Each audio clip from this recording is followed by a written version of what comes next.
right. Hey, Moises. Hey, thank you for speaking to me about the King of Staten Island. No, absolutely, Gig. Thank you for speaking with me. Sure. What initially attracted you to such a hilarious comedy like King of Staten Island?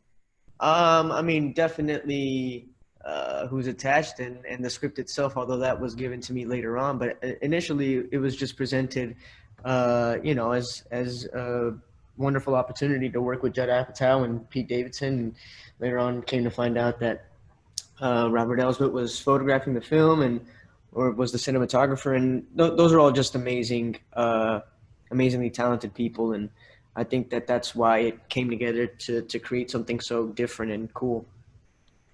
Does comedy come naturally for you? Because I know you have such a extensive career since the Disney Channel, but does comedy it's becoming easier for you? Comedy is very difficult in my opinion. I think it's the most difficult, especially when working with Judd uh, that promotes improvisation and throws things at you in the middle of a take, and that is incredibly helpful and really really cool. But when it comes to being in the scene with other amazing comedians and stand-up comedians, yeah, it's nerve-wracking. It's difficult.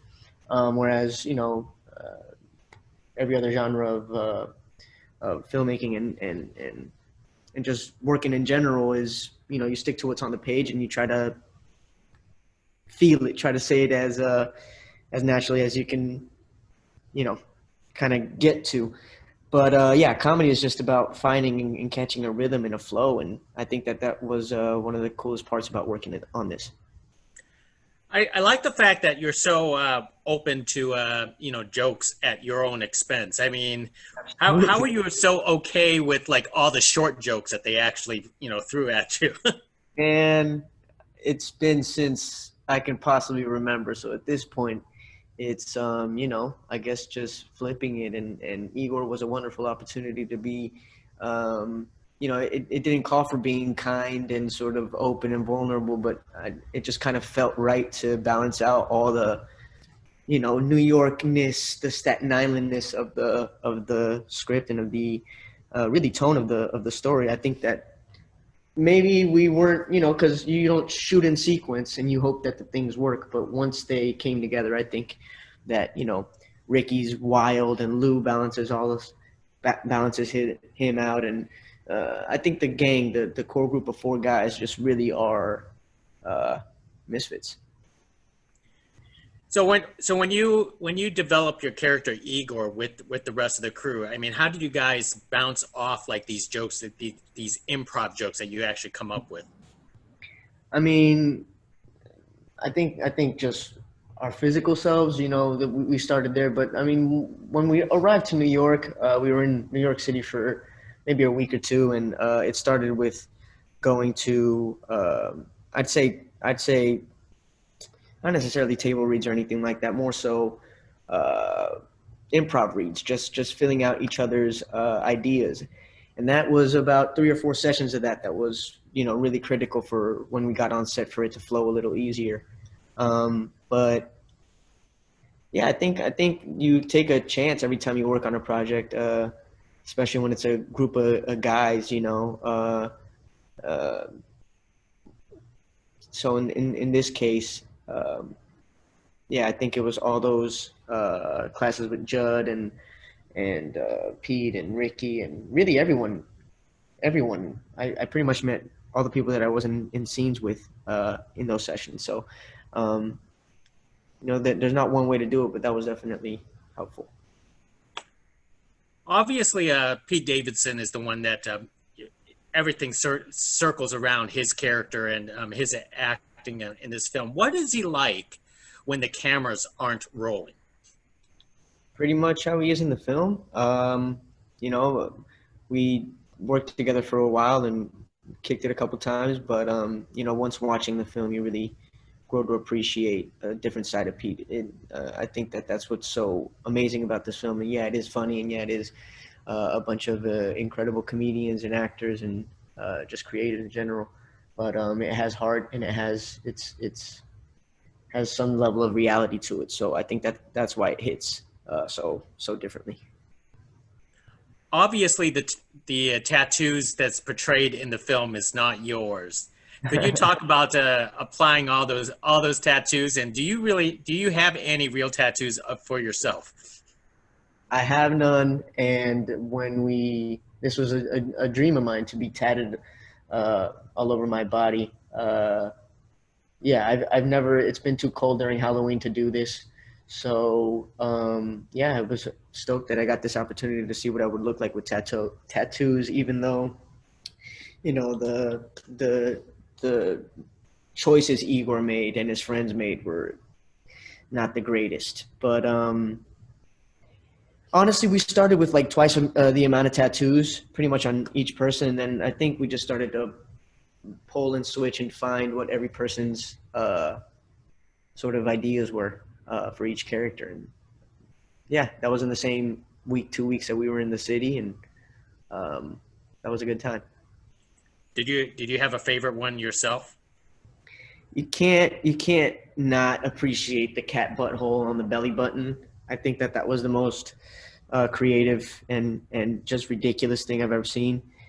Um, and there was you couldn't really see one, but on my nipple there was a taco with the sombrero, or it was a sombrero with a smiley face, and my nipple was his nose.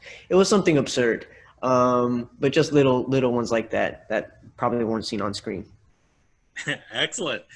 And could you talk about the pharmacy scene? That was pretty tense. Could you talk about the difficult shoot of that scene? Yeah, that was nights for many days, and um, yeah, I think in the extras that there's going to be a lot more things that you see from that particular scene.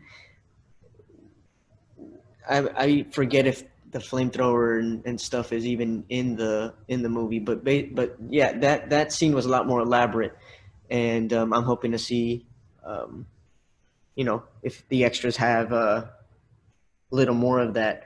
But yeah, that was a bunch of setups with special effects for gun bullets and glass shattering, and there was a lot of screaming. I think I lost my voice. Yeah, it was just these kids going into a pharmacy thinking they had it easy, and it turns into a shootout, basically.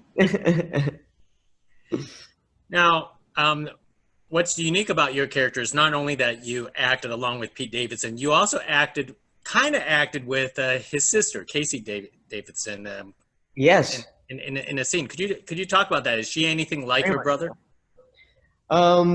She was there often, and yeah, she plays my girl, and she comes to jail to visit me, and so happens that Pete's there at the same time, and Ricky's next to me in jail. Um, yeah, and again, there was a little FaceTime call that we did that I didn't see in the movie, but hopefully we do get to see in the extras. And yeah, I mean, I guess she is a lot like Pete. Yeah, I think they're similar in many ways. Excellent. Now, as I'm starting to wrap things up here on my end, obviously, times are strange right now, with Yes. with the pandemic and so on. Are you still keeping up with your photography? Yeah, that's basically what I've been doing these past couple months. Um, just really focusing on taking. I never stopped taking images on film, and I hope not to stop. But then ideas come with bigger budgets and just bigger ideas in general, and that becomes a job in its own. So I mean, I love it very much. So, which do you love more, the acting part or the photography part of your career? Well, I think acting let me discover photography, and I think they just go hand in hand. And as the photographer, you're trying to capture something, and as the actor, like if you're always a photographer, you never know how difficult it is to be in front of a camera, and it is very difficult to be in front of a camera. So it's a bit of a psychology work. You get both sides, and I think they both help each other. Excellent. Well, hey, thank you very much, Moises, for speaking with me, and I can't wait to I've seen online some of your photography, so I can't wait to check that out in person one of these days. Thanks, yeah, absolutely. That's the idea for next year. Absolutely. Hey, thank you very much. Hopefully we get to do this again. Yes, absolutely.